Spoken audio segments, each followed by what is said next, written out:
Okay, welcome to another episode of the Impact Podcast. We are so excited that you joined us. We have a special guest today, and we'll get to her in one moment. But I am Aaliyah Johnson Roberts, and we have Dr. Obiama Martin. Damaris Alvarado Rodriguez. and And we have Essence Allen Presly as a special Yes. guest. Yes, I'm so excited to be here. Thank you for having me. I'm so excited that you are here, Essence. I cannot wait to share all or allow you to share all that you have because I consider you to be, like in my world, an expert in the early intervention space. Okay. And I thought it was amazing to have a connection because I know for me in my center, I'm always trying to figure out what's going on that side. Like, I feel like we're in our programs and we know our side, but there at times could feel like maybe a disconnect. And I would definitely not say that I am the most knowledgeable about early intervention. So what we did was we brought the expert here so that we could share her with you guys. So so I'll start it off by saying, well, I titled this podcast, These Children Don't Belong Here. Because I know I've heard it. I've heard it a number of times in those moments of frustration, or you may not get typical children in your program. And then it becomes this question of, well, this isn't the best space for them anyway. And that's a lot of controversy here. So before I get to that question, I do want to start out by, asking you to share who Dr. because I feel like you didn't put the doctor on there, who Dr. Essence Presly is and what you do. And wait. Every time I see her, and everywhere we go, they're like, "Oh, Essence," and I'm like, "Doctor." It irks my soul when they do that. Right. Oh gosh, thank you guys. Well, I just want to say that you're like, when I came to know you, and I know you're going to tell everybody who you are, but to me, you're like a superhero, right? Because I don't know of any Black or brown person in our space that gets to do what you do. And I feel like our children are so unrepresented. So I've always just been like, whatever, you know what I mean? Because like, who else is there? There's only you. There's only you. So I just wanted to say and that burden must be so heavy left. So I agree. Ditto everything that Dr. Biama said. You are like my inspiration, my idol. Oh my gosh. Hands down. I really applaud you. Yes. Oh my gosh. Thank you so much, guys. Don't make me cry. So you gotta tell the listening audience, like, how did you get here? Yeah. So first tell us who you are. Tell them who you are. Just so I just want to say thank you just for having me today in this space. Thank you, Aaliyah, Dr. Martin, Alvarez, Damaris. You guys are so interesting how you're an inspiration to others, but then for me, I always see other people doing great things, and you guys are inspirations to me. So I can humbly say that the work that I do is because of the work that you guys do out there each and every day. And I'm just in that space to bring it to light, because without you guys, there would be no me advocating for what I do. So I just want to preference that in all that I do it because I know there are people out there working hard. There are people out there caring for our early childhood children. And I know they don't get a voice. And it's interesting, Damaris, when you say, I'm humble about the doctor on my name, but that really all inspired from you guys out there doing the work, right? I was just in a space to really put it to get into that room and have a seat at the table. So please, please, please humbly continue to do what you do.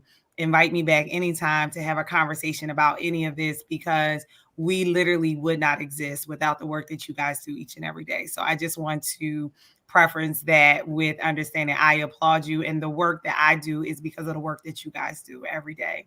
So Who is Dr. Essence Allen Presly? So really humble beginnings, you guys. So I started out in K-12, special education, middle school.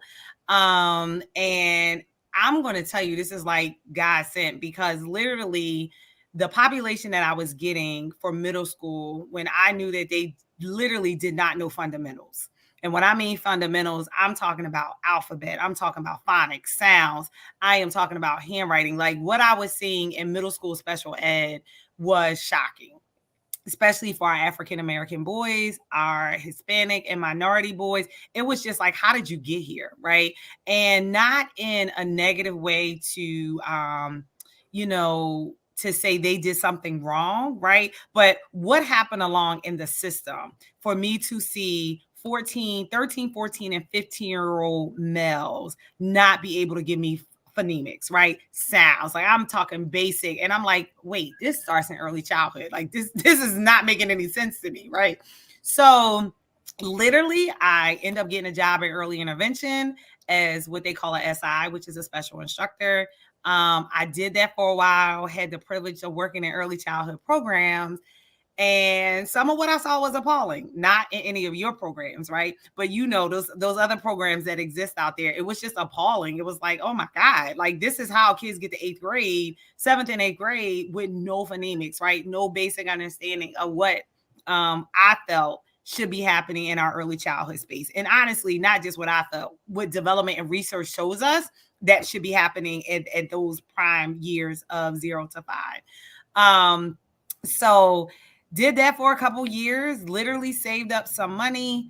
And we all get that myth, okay, they could do this, but I could do it better, right? So that's how a lot of people end up going into business, because they feel like they could do it better. But one of the things that I really wanted to focus on was individuals with developmental delays. Right at this point, talking, our program's been open for 12 years now, maybe 13, just trying to ramp up. Spectrum children or children on a spectrum wasn't really at the levels that we're seeing it now. I think even 13 years ago, we had a couple kids, right? But definitely not at the numbers that we're seeing now. That brought me to this space and this conversation today. So it was really like we were a specialty. So going into business, it was like, okay, Essence, what's your niche? And for me, my niche was, well, what do you already do, right? What do you already hold degrees in? What do you do well? So it was really working with the special ed population. So I did that for a while, was able to connect with other family providers, really kind of showed me the ropes. And I knew the uniqueness that I brought was, I knew if my program didn't give them an early start, I knew what was to come when they got to K-12. So being in that space for a very long time, working through the ranks of being in the space of K-12 and having several positions within the school building, I knew what was to come. So it was not a mystery what was going to happen to those kids when they left me to transition into kindergarten. And I think on top of that, there was a lot of gaps that I saw in the system that wasn't connecting. And one of the questions that you asked me, there are still a lot of gaps in the system that is not connecting, right? You would think we would be further than what we are, but we are not. K-12 and EI and early childhood does not have conversations system-wide to the levels that they should with the people that have the expertise at the table, right? So conversations may be happening, but if they're not happening with the people that are doing the work, the people that see everything at the table, we're still a broken system. And I think I'm confident when I say I still feel like we're broken down. So, did that work for a little while? Somebody presented me with an opportunity to go back to school, which, I was like, but I did. And so really when I went to get my doctorate at St. Joe, the question really came up is, what are you passionate about? I'm like, I'm passionate about special ed and I'm passionate about early childhood, because I know what happens when people don't get a great start, right? They end up in the special ed system for lifetime. So I was able to really match my passion up with the academic work that I needed to do. So everything that I did in my dissertation studies, every class, everything really was about this work. And I just learned more about the system, more about what's happening behind the scenes. And really, that is who you see here, a person that put the time in to understand the lenses of K-12, the lenses of early childhood, and the lenses of early intervention. And so, and as you know, Dr. Martin said, it is very unique. I do wish it would be more people that comes over, but I do understand it has taken time for me to develop the skill and craft that I have. And I'm very proud of it. And I think to even get to present day is still advocating, right? Still advocating for a lot of system gaps, still advocating for parents. And I think this comes up in some of your questions later. You know, and it's interesting the topic that you gave it, because I think when you don't understand all sides of the system, it's very easy to blame, right? It's very easy to blame. And we want to blame because it's comforting. It's what we know is what we know how to do. But I think our preference, even going into the conversations and the questions that come up today, is that there's really no one to blame. And the reason why I say that is because our system is feeling, all three of the systems are feeling pressure, right? That they have not felt before. So when you start to be in unmarked territory, kind of like what COVID was, right? When we had no game plan for that, you don't really know what to do. Right. So you're kind of, you know, flying a plane while building it. And that's really what is happening when we talk about that triangle, or what I reference, the triangle of early intervention, K-12, and early childhood, because we are a triangle that we have to at some point begin to understand that we all need each other. We cannot function. And unfortunately, we're just not there. But we're not there yet. But we're going to get there. We're going to get there. So, yeah. So that's a little bit about me. Been doing this work for a minute. November marked our 5-year for an institute that I opened, really just to kind of get to this space. Thank you. And it's really just about the gaps that I continue to see. We'll talk about some of the other stuff that we're doing. Guys, that's really just coming from like, look, they're not doing what we need. So we need to do what we need to do, right here. Like you said, at this podcast, doing the things that I truly feel like we have strong, educated Black women. I'm on a podcast with some strong women right here. So I'm at the point that I don't need a government system or a city or a political official to tell me what needs to be done, because we are all smart, educated women, men, expert in the field doing the work. And we just have to stop waiting for someone to fund it. You know what? I'm going to fund it myself, just like you did. I'm going to put this podcast together and we're going to make it happen. And then they'll come knocking on our door. So I just truly believe that. And that's girl, you talking my language, girl. You talking my language. I had to come off mute. Yeah, like that's the space that I just kind of feel like we're in. We have to build our own table, build our own room, and invite them to understand the work that we're doing for our communities, because that is really who needs it and benefits from it. Amen. Wow. Amen. That was powerful. Thank you. And I feel like we should just skip all these questions and just go into the deep, because that's why we do those, right? You know, we don't have to have, we do not stay within the box, right? Right. We have prompts, and we use them or we don't. Okay. That's all I need. Right. It's funny, Essence, how, you know, for the past 20 years, I've been working, you know, in childcare, and I've always noticed the disconnect with children with special needs. And that became one of my heartfelt missions, right? To create an inclusive environment for children, of all children, right? Mm-hmm. And I hate, until this day, I receive phone calls from other providers and say to me, you know, I referred a child to you. He has an IEP because I know you know how to work with them. Mm-hmm. And I'm like, you can't, you know, first of all, it's illegal. Second of all, stop doing that. Stop throwing kids away, because that's when you have these families that come into your programs and they're afraid. They're afraid to tell you my child has an IEP or something as little as a small speech. You know, we are able to identify, you know, when a child has something, because of the years of experience that we have, you know, looking at children, the way they, you know, they maneuver around the classrooms, even the way they speak. So, you know, those are sometimes those conversations, you know, between me and the families are pretty difficult. Right. They're afraid. I understand why they're afraid, because a lot of programs are, you know, getting rid of them or telling them that they can't, or referring them out. It really just irks my soul. And I really wish that if we had, just keeping it real, the proper supports, and we hold these systems accountable for what they're getting paid for, we would be able to really support these programs. These children, I'm sorry, and the programs, right? To be able to support the children. I just feel like there's a lot of BS, right? A lot of political stuff that people look the other way from, and it just angers me because we're not doing anything well, and it's only to our Black and brown children. And I see it in my program. I see it. Yeah. You're absolutely right. So interesting.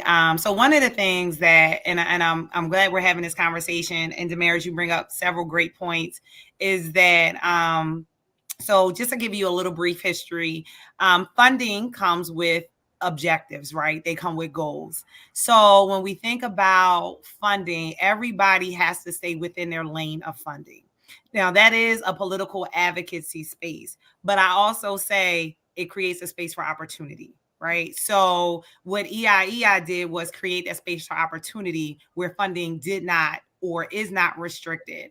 And I think because and even talking to, leaders and other people that work inside of the triangle system, again, which is early intervention, early childhood, and K-12, they have a desire, I can genuinely say, to do more.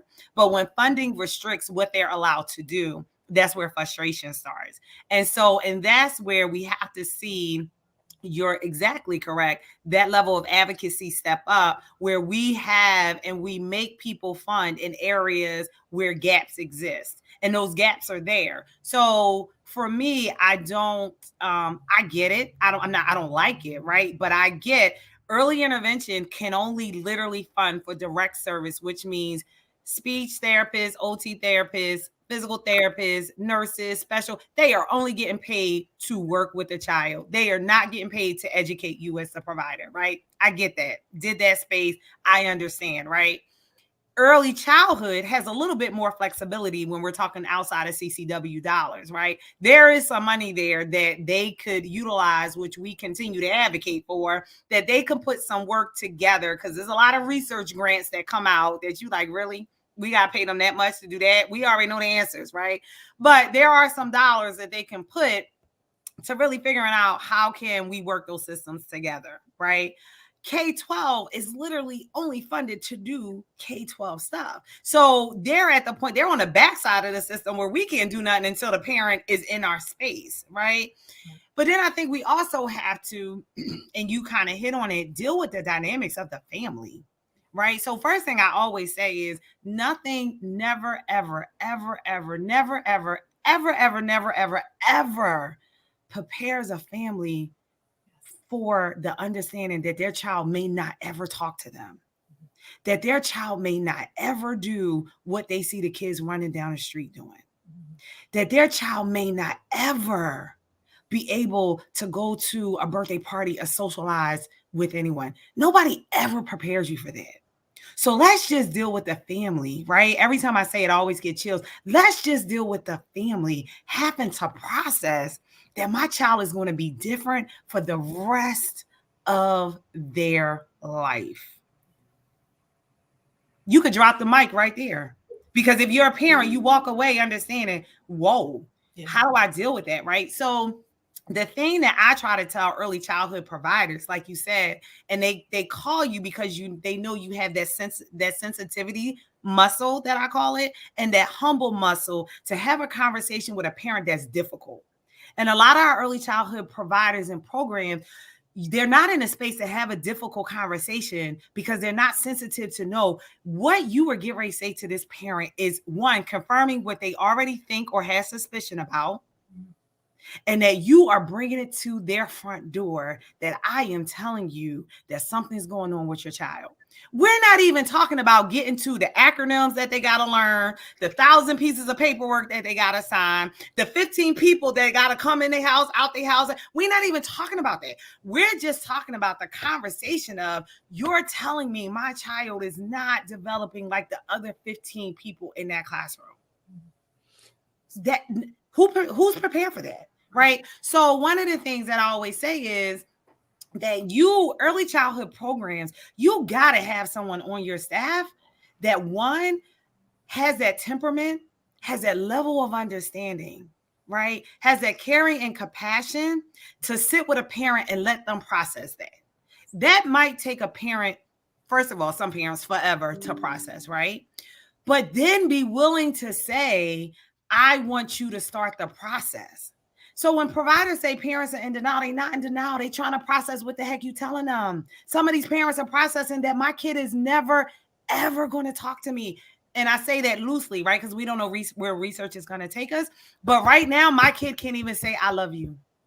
Right now, my kid can't even say mom. So so the balance that I have for the kids is because I get it. I get it.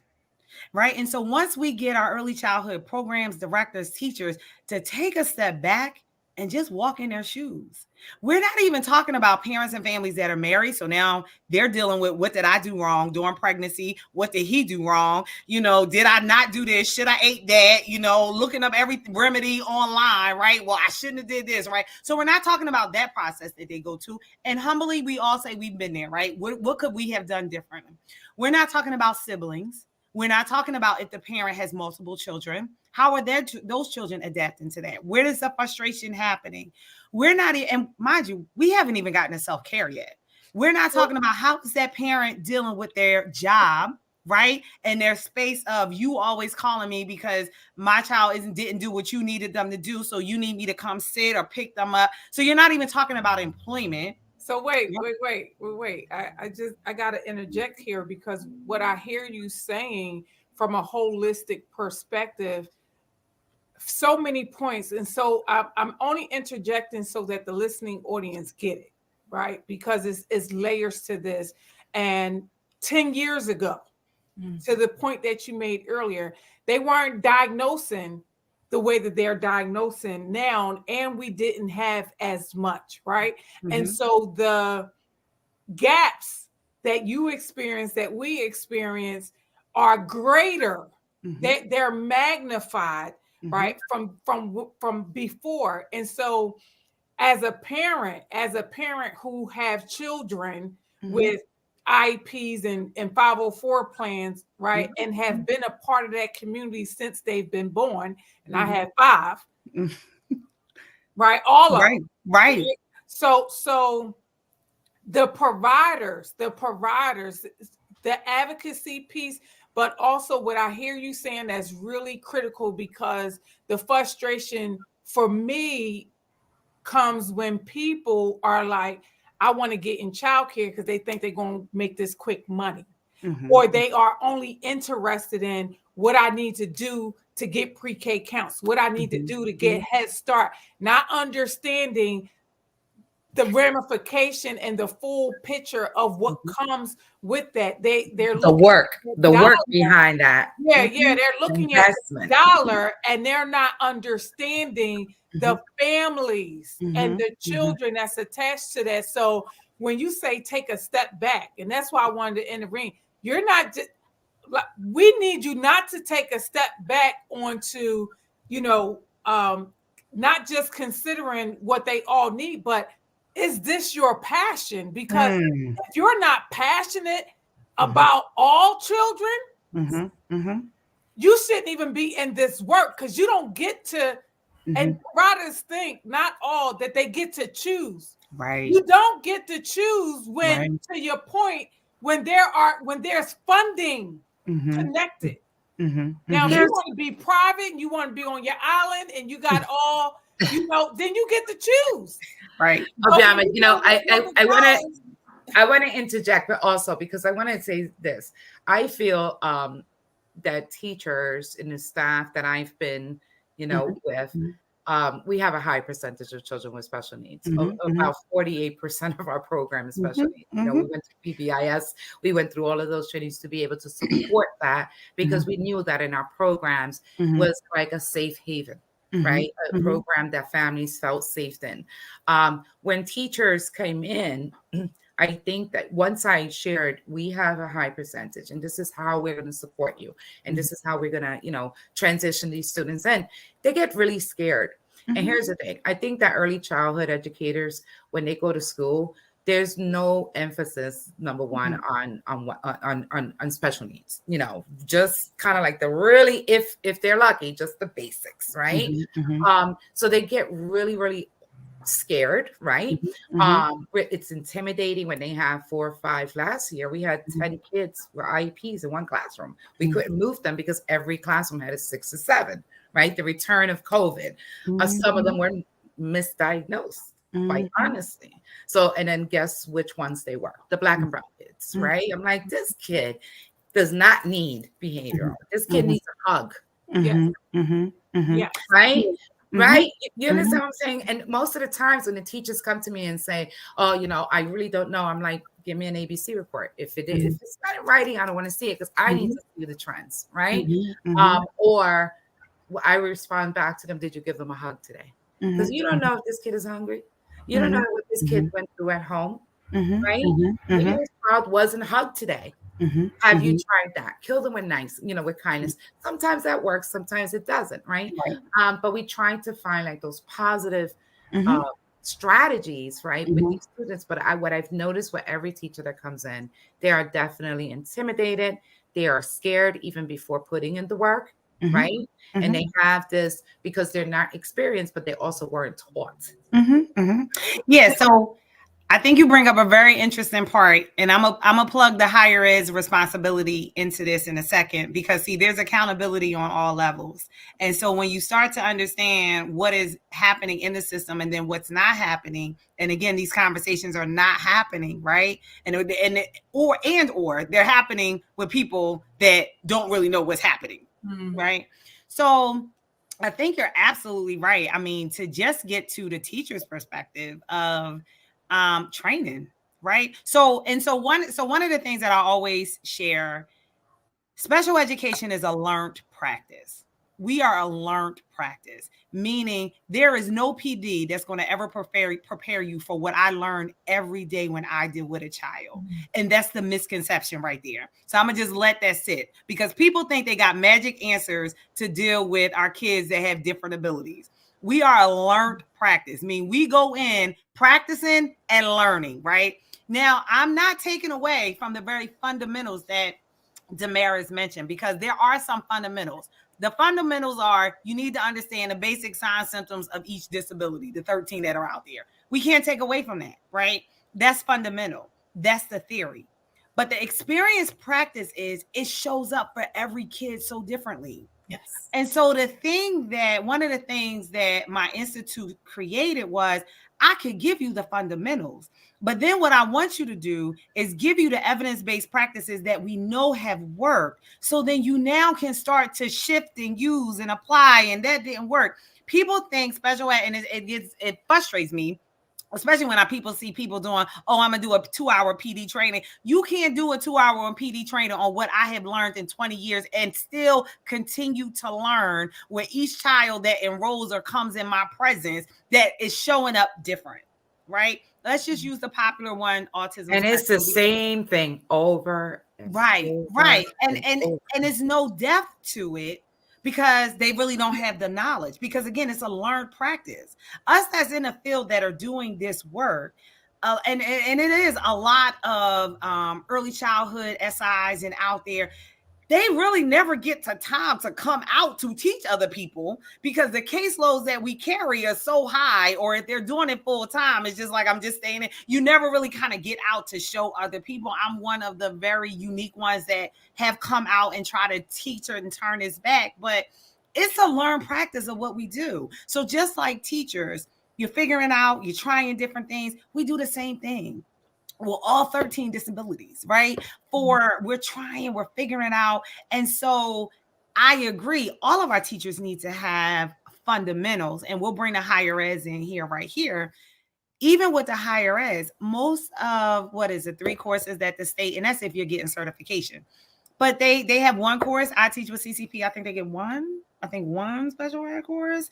So I can't give you everything you're going to need to learn in 14 weeks because one, only thing I'm giving you is theory. So to Damara's point, you really are never getting any practice, right? Because each kid shows up different. So I think the point that I would want to walk away with for teachers and educators, this is a learn practice. This is literally, like you said, observing, pulling some things out, looking at some evidence that we know have worked, but literally the basic thing for my job is patience.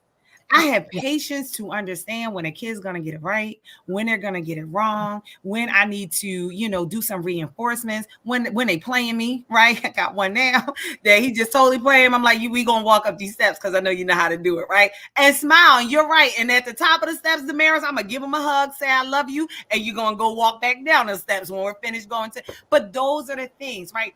But that may not be what I need to do with another child.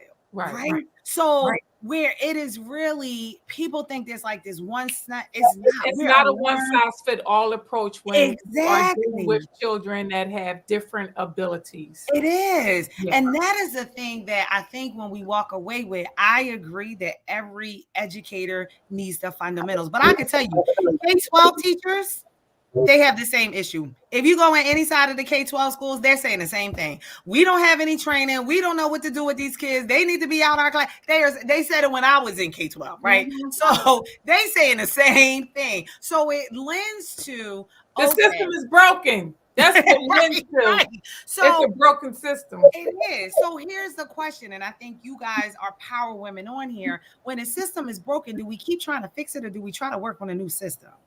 So with the Education Institute for Early Intervention, what we decided to do 5 years ago, okay, I can't keep working because, that's the definition of insanity, right? Doing the same thing over and over again, expecting the different results.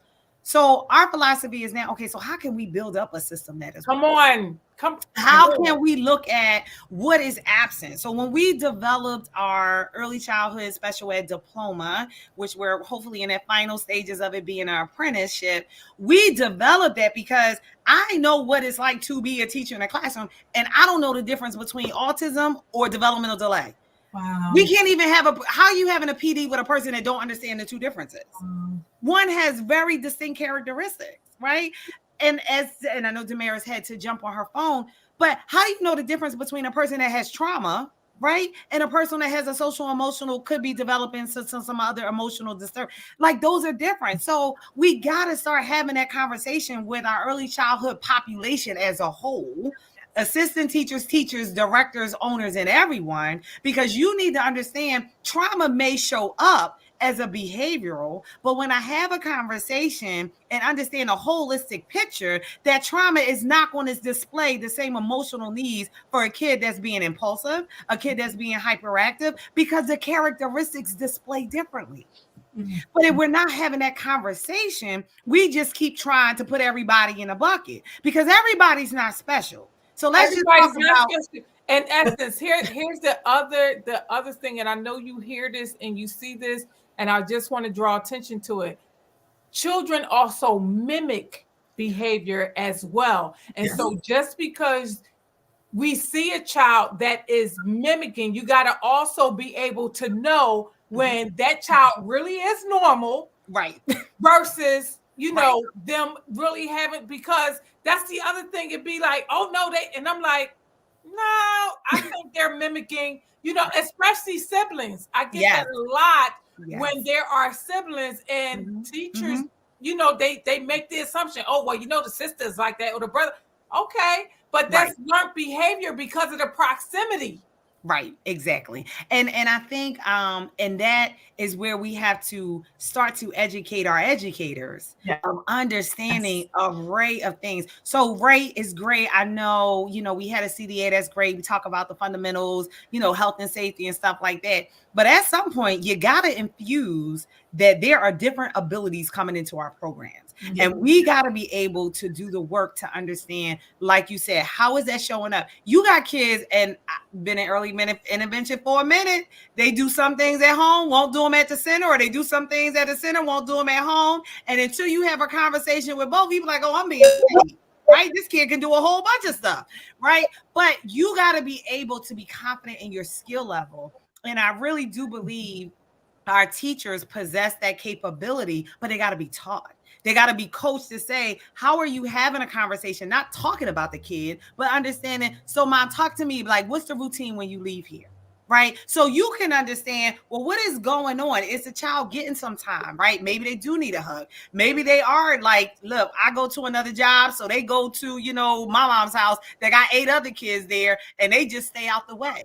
So it begins to explain. And I think, kind of get into it. And I think Dr. Martin summed it up, holistic view, right? Yes. We can't just talk about, and so I used to do this, the calculation of math when I was in K-12 of how much time teachers spent with kids, right? And it was heavier. So when you do the calculation, and I'm not open 10 hours a day, but when you do the calculation of 10 to 12 hours, at 5 days, that's almost 50, 60 hours, right? Let's take away the time that a child sleeps. So how much time is a child really getting, right, to be with their family and to do that nurture? So we have to take on what I call that second attachment theory of we're now that nurturer. So it's no longer okay. And I think it goes to the point, if you don't have that passion, get out the field. And I'll say that any day, because you are really taking, regardless, by default, you are taking on that second attachment figure for that child. And some of us are not willing to do that. And so what we have is, frustration and this. I'm willing to do what you can do, plus what you want to do, and what I'm going to do for your child because I care about them. Yes. Right. And I know that as a parent, we talk about this, but guys, parents don't even know how to parent. So when I say the village is sick, the village is sick. Mm-hmm. So when we start talking about why the parents not doing this, my husband has a parent, I'm like, how the parent going to do it? Because the parent don't know what they're doing. Yeah. So if we're saying that we're truly right, and I know you guys do it too. When I talk about my early childhood educators, and you're coming in this space, there is a level of liability that a person is expecting you to be an expert.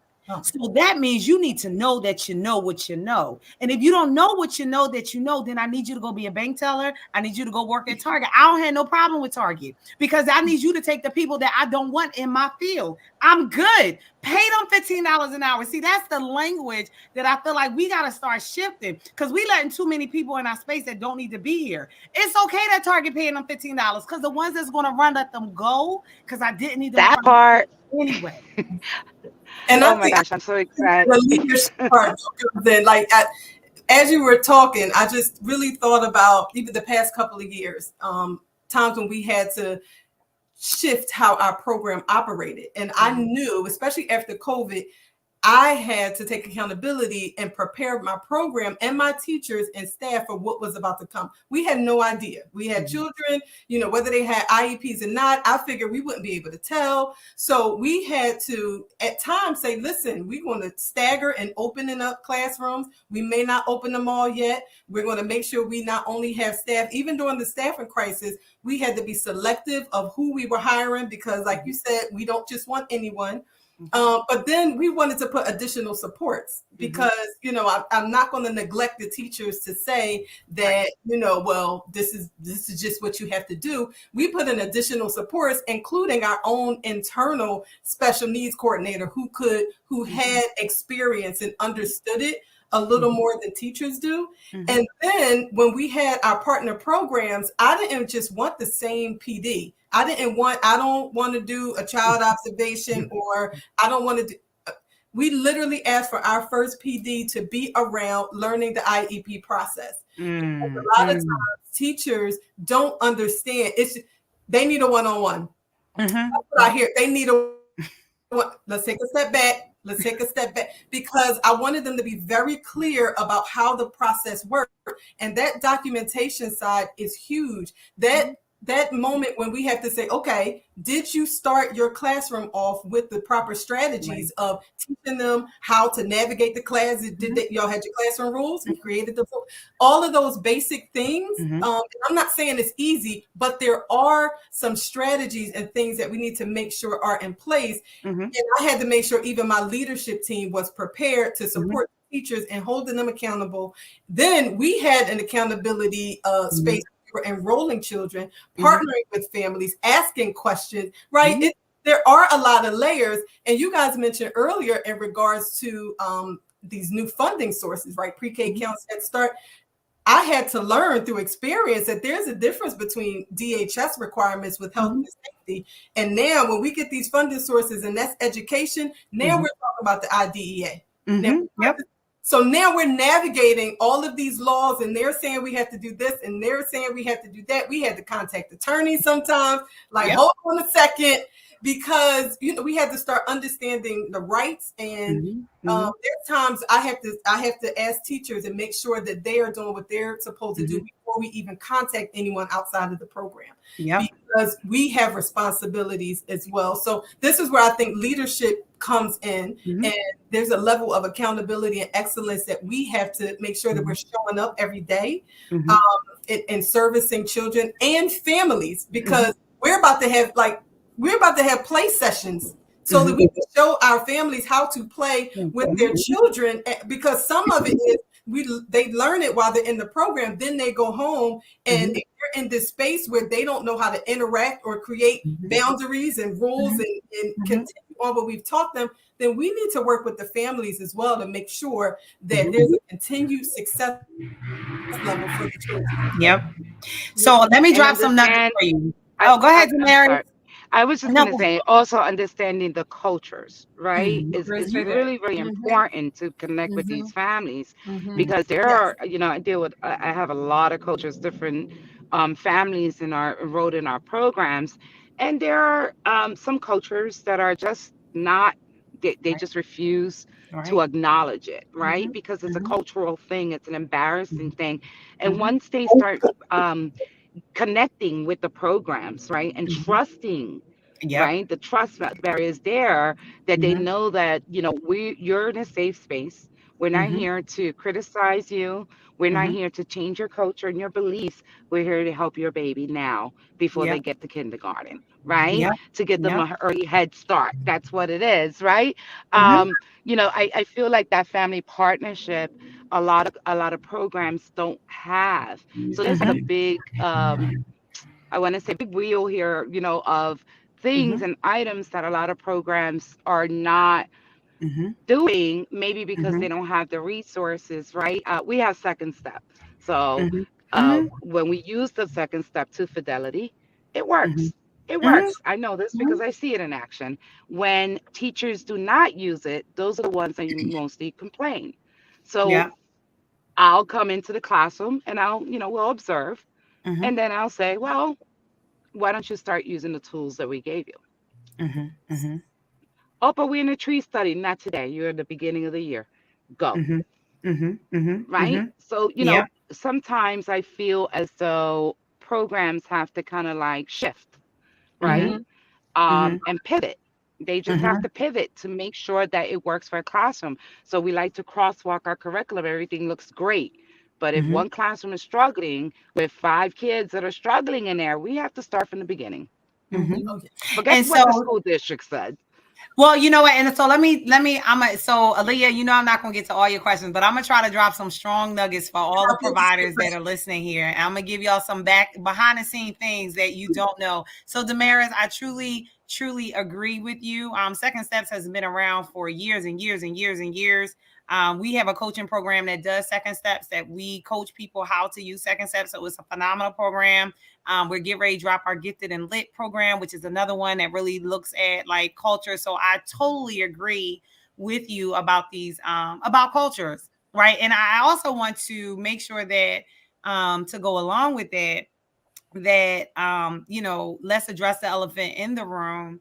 And then I'm gonna drop the nuggets that there is a perception about Black and brown individuals with IEPs anyway, right? So we dealing with that, and I think that's, y'all probably a little older than me, so that's been going on forever, right? So we have to build relationships with our families, because we have to help them understand that it's not about a stigma, right? We're so busy trying to compete, and actually that's the training I'm doing on Thursday with another sorority. It's like we're so busy trying to compete, right? So when we put competition down, even in households, they're comparing and competing. When we can put that down and just look at the development of the child, it speaks volumes, right? So on top of cultures, we have to understand when we're working with marginalized communities, it is a stigma that comes with getting support anyway, right? That's grounded in history that we're now trying to even take that culture and break it apart and layer it down, right? To get the families to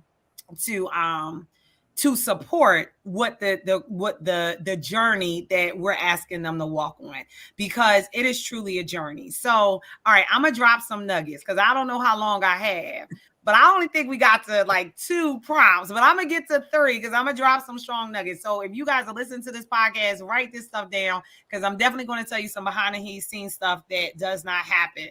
So Aaliyah mentioned, understanding the IEP. So first and foremost, anybody that receives federal dollars, you're required to follow IDEA, right? Childcare works are federal dollars. So when you look at federal dollars that are available to the public, that means you are responsible for following those, right?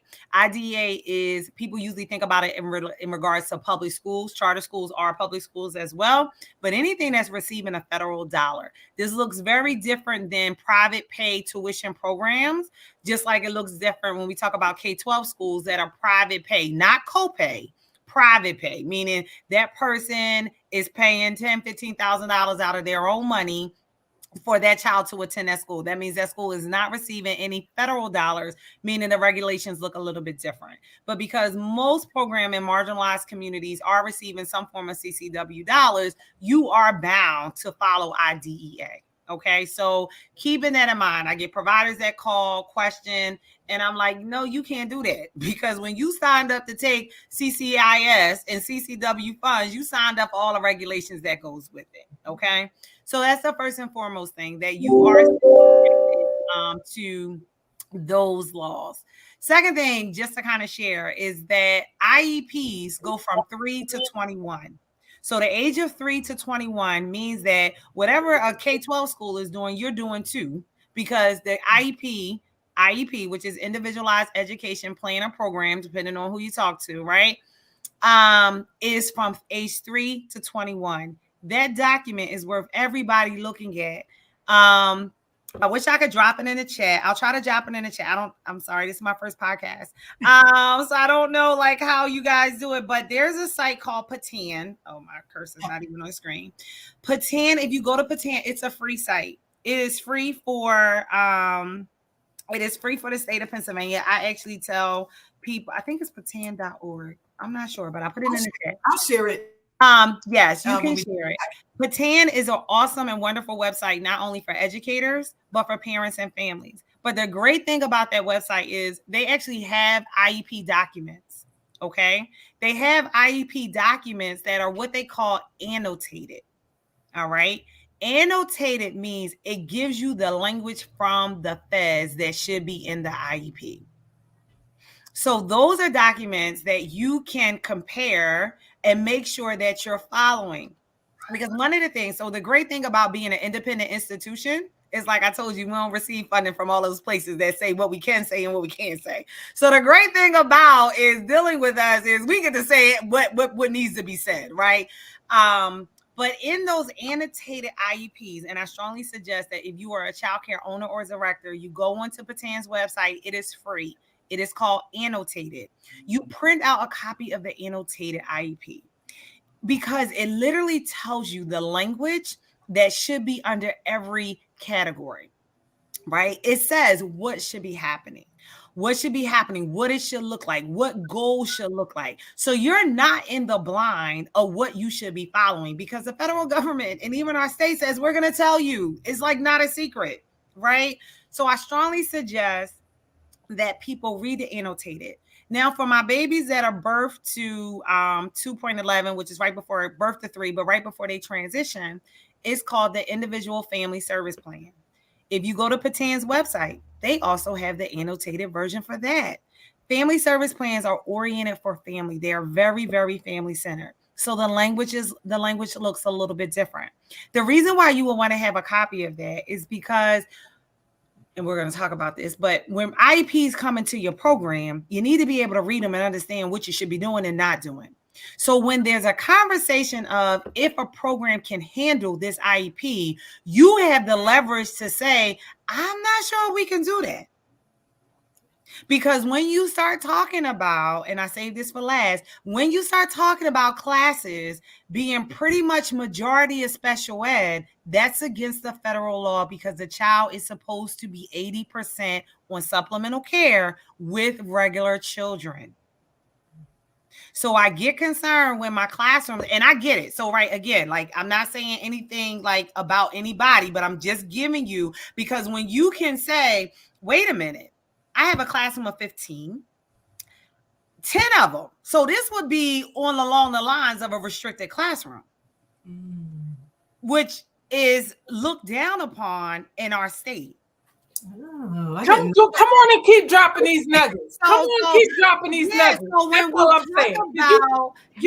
But how funny it is that then they pull out that suspension expulsion policy out on you. So we're going to talk about right? that. I was hoping we get. Yep, and then you got to pull back that pretend paper and be like, this is, yes, keep talking. Yeah. That's why you got to read so you know what your rights are as a provider. Exactly. So when we talk about, and again, I know I'm not going to get to all this, so Lee, you're going to have to do like a part 3, part 4, part 5, because this is a lot of law, right? It's a series.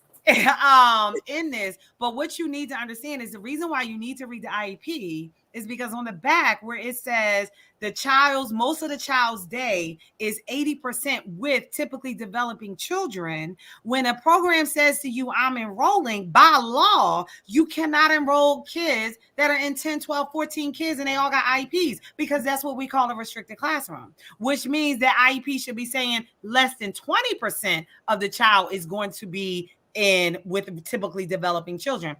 So what we have is, because, and again, I'm not expecting our program. So providers, if you're on here, I know you don't know this, right? So that's why I'm giving it to you. But you got to use the leverage of the law to help work in your favor, right? I don't have to. So Damaris, when we talk about suspension and expulsion, I don't got to worry about suspension and expulsion because the IEP trumps that. If the IEP says that the child is supposed to be 80% with typically developing children, and my classroom has 12 kids in there, which means their percentage is way off, then the IEP trumps whatever other policy, because it's an individualized education program, point blank. There is nothing that supersedes the child's IEP. And that is the nugget that we got to understand. So you got to understand the language in that IEP, because those percentages are there to protect you. And like I told you, the IEP is from 3 to 21. So the same thing that's happening in my program is happening in K-12. When I talk about a kid having access to typically developing children, and I'm saying they're receiving supplemental services, which means more than 80% of their day is with typically developing children, and they're in a classroom and everybody else got IEPs, I could come back at you, because that's not my kid being in a typically developing classroom with non-disabled peers. Nothing supersedes that, because that's an individualized education program for that child. Nothing supersedes that. So you guys, when you guys are figuring out, and this, again, I can't give it all to you here, but when you guys are looking at the construction of those classrooms, you got to say, wait a minute, because I got an IEP that says this kid is supposed to spend 80% of their day with non-disabled peers. So I got to look. So if I can't take it, it's not about suspension and expulsion. I got 4 federal IEPs here that said these kids are supposed to be with non-disabled peers. And that's where you highlight it and show it to whoever giving you some static, because that means they don't understand the law. Highlight. You got to highlight it. Yeah, exactly. And that's where you have to know. So understanding that annotated IEP is critical. So my school age programs, because I get calls about, I think I got 2 more I got to call back. School age programs, IEPs extend to non-academic activities. It's in the language. I'm not making it up. When you read the IEP, I promise you, everything I tell you, you'll find there. So that means when children, and this also goes to our programs that try to say kids can't go on trips and all this other foolishness, and I call it foolishness because I know the law. You can't say that, because that IEP extends support for non-academic activities. So that means anything that child needs to support their education, is a non-academic activity that you as the provider have the right to say this child needs support. Because if you don't give me a support, then you're in violation of the IEP. So they got to have it one or two ways. You can't have it both. You either give me the support that comes with the non-academic. For my school age programs, that's the part that extends to you. But most school age programs don't even know if kids are on IEPs. But now that's, again, a fault in the enrollment process. But for my school age programs, you should know who has IEPs. Because if that child needs support, the IEP extends to you. Right? Now, we'll talk about specific supports, though. Say it again. That's if they receive those specific supports. Whatever supports they receive in school, it should be checked for the child care program. Now, again, that comes through some conversations because that means you have some release of information on file. Everybody in your program should have a release of information because anytime you need to talk to somebody, you need to be able to pick up the phone and talk to them, right? So our school age programs, they kind of go with that too, before and after programs, because they got kids and they don't even know that these kids got an IEP or, you know, what the supports are, but they extend to non-academic. So you have to keep that in mind. Like, wait a minute, this child, or even to know what the goal is, right? We get our school age kids and we don't even know, oh, wait, they got this. Oh, that's a trigger. Oh, they not supposed. So the more information you understand, because the IEP is a federal document, age 3 to 21. So what is happening in there, you have to know that it extends to your program. So that was the first thing I want to say. Annotate it. Make sure.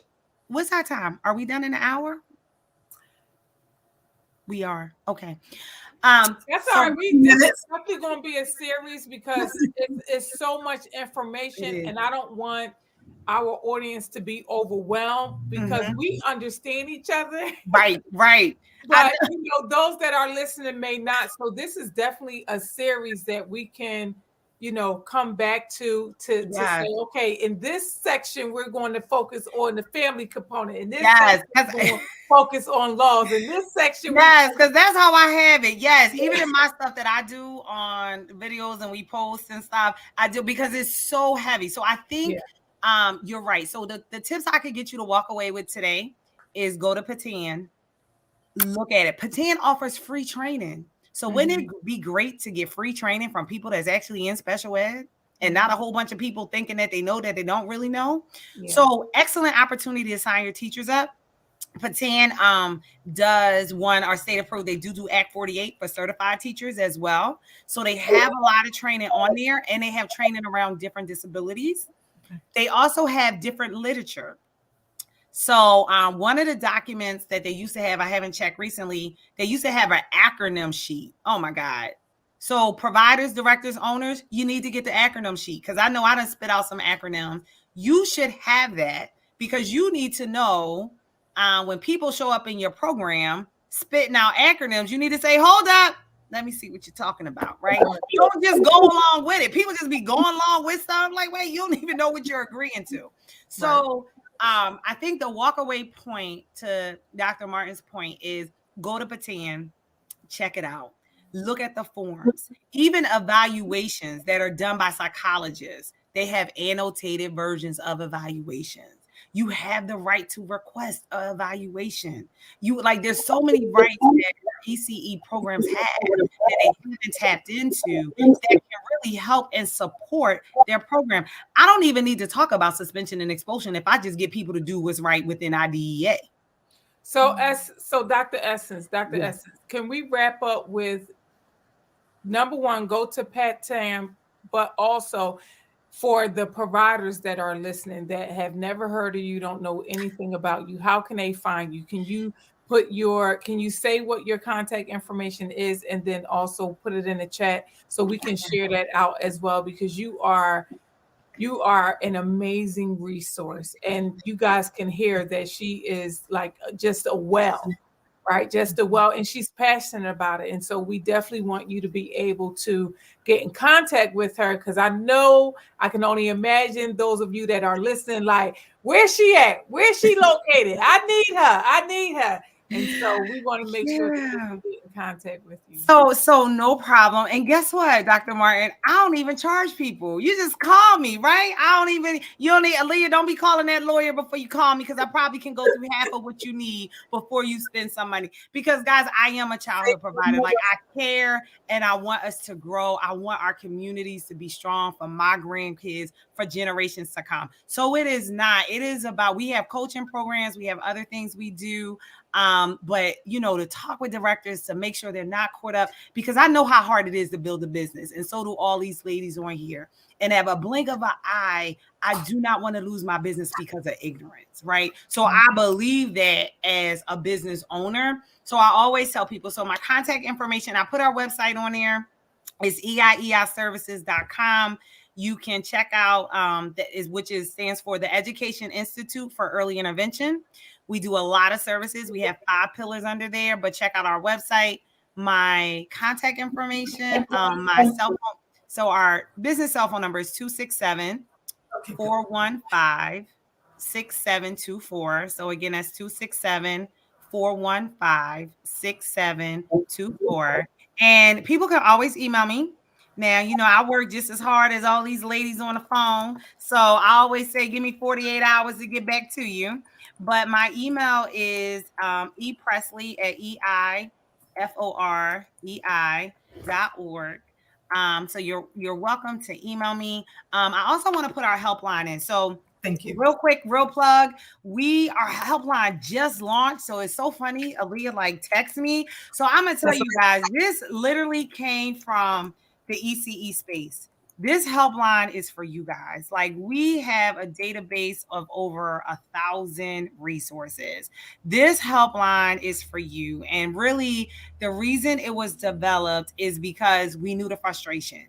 Programs did not know who to call, how to call, who's going to say what. The state thinking that is no problems. I'm on the phone are you crazy? It's a whole bunch of problems. Providers not really wanting to say what's going on, all of the space that we go through. So we created the independent helpline where you can call.